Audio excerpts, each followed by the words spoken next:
I'm not really from the blogging, internet type of generation. I'm kind of old school. And I suppose all that stuff really has some value to it. But as I wrote recently, it really just burdens my heart, you know. You see all these young men blogging and fighting over theological nuances.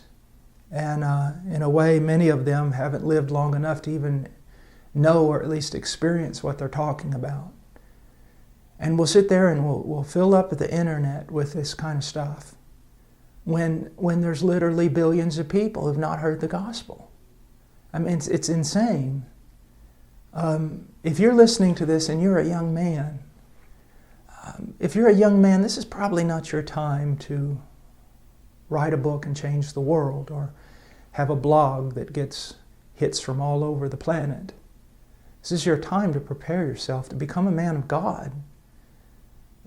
Not to be on the internet, but to be alone with God in prayer until He pours out His Spirit on you and makes you a useful servant.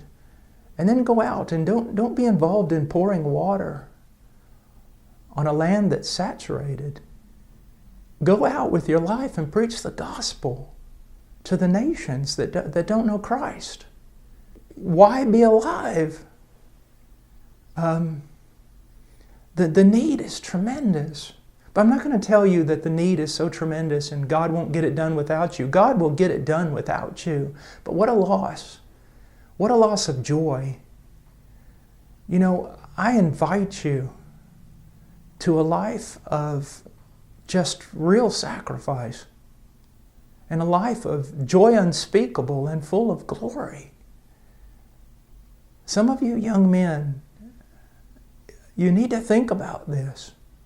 You need to think about going out there and preaching the gospel, suffering for Christ and relishing that suffering. Now, I'm 49 years old and my body is broken into a million pieces. Like Robert Murray McShane said, you know, the Lord gave me a message and a horse, and I've killed the horse. And I feel that way, but I can tell you this, I'm glad. I'm glad.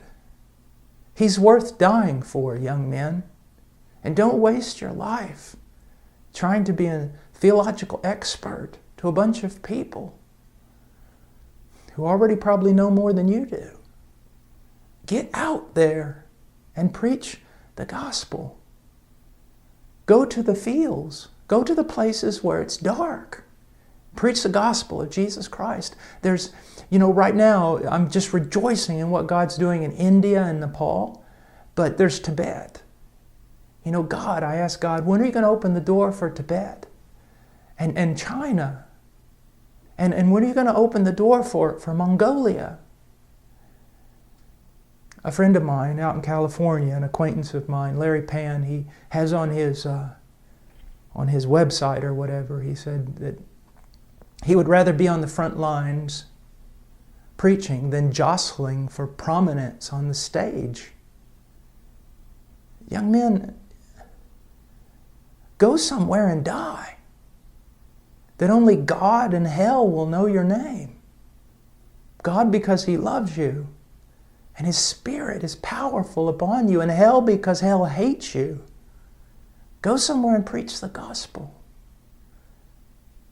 You know, I sometimes read the Puritans, and well, I like the Puritans a lot, and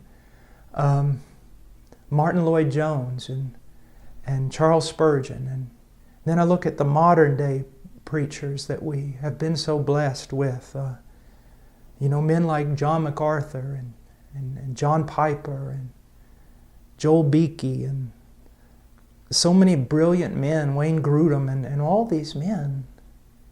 They're older men and they've studied a lot and God's given them a voice.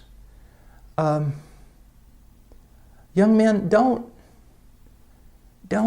try to be them, at least not now. And don't think that America needs you so much. it's better to sometimes to be if I preach in the United States, I'm just another preacher.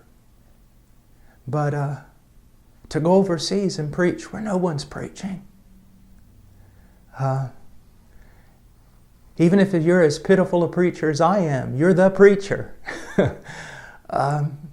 Go somewhere where John MacArthur and John Piper are not,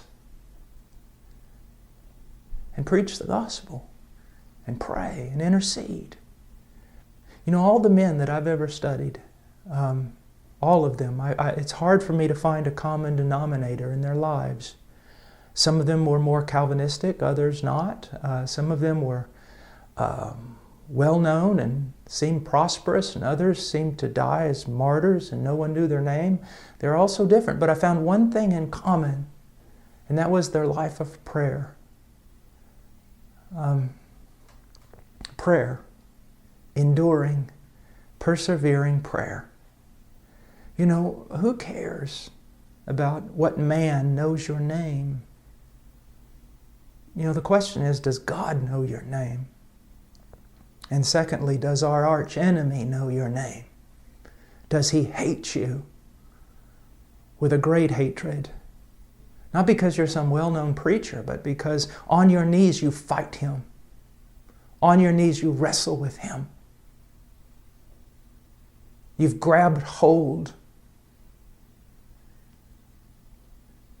You need to be a man of prayer. And because missions, like India, Nepal, everywhere else, it advances on prayer. There's a few things that I've never heard. I've never heard an old man say that he wished he had spent less time with his wife and children. They always say the opposite. I've never met an old preacher who regretted spending too much time in prayer.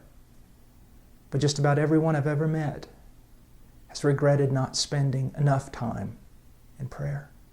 If you know the Word really well, and boy, you're just perfect, and your thinking and your logic is pristine, but you're not a man of prayer, you're not worth 2 cents in the kingdom of heaven. You're just not worth 2 cents in the kingdom of heaven. You'll be full of a lot of knowledge and proud and no power. No power. And I pray that you would not jostle for prominence on America's stage. That you'd go and die somewhere for Christ, and that your name would be known in heaven. That you'd be a man of prayer. That you'd study deeply, not in order to preach to other brilliant men, but to preach properly to those who have never heard, and to pastors whom God has raised up in foreign lands who've never had the privilege of studying as you have had the privilege to study. Well, this was impromptu. I got back, I guess it was yesterday, from India and Nepal, and tomorrow I head out to the strange land of California to preach. So I'll be needing your prayers. And then when I get back, I'll going to have several weeks just to get back in the groove of things here at Heart Cry, and especially to get back with my family, with my wife and my 3 little children. Please, I covet your prayers. My life, for whatever it is, it depends upon the prayers of the saints. So please pray for me and pray for us, and pray for Nepal and India and all the other countries of the world. That Christ's name will be great among the nations from the rising to the setting of the sun, and that He will receive the full reward for all His suffering. God bless you. Have a great day.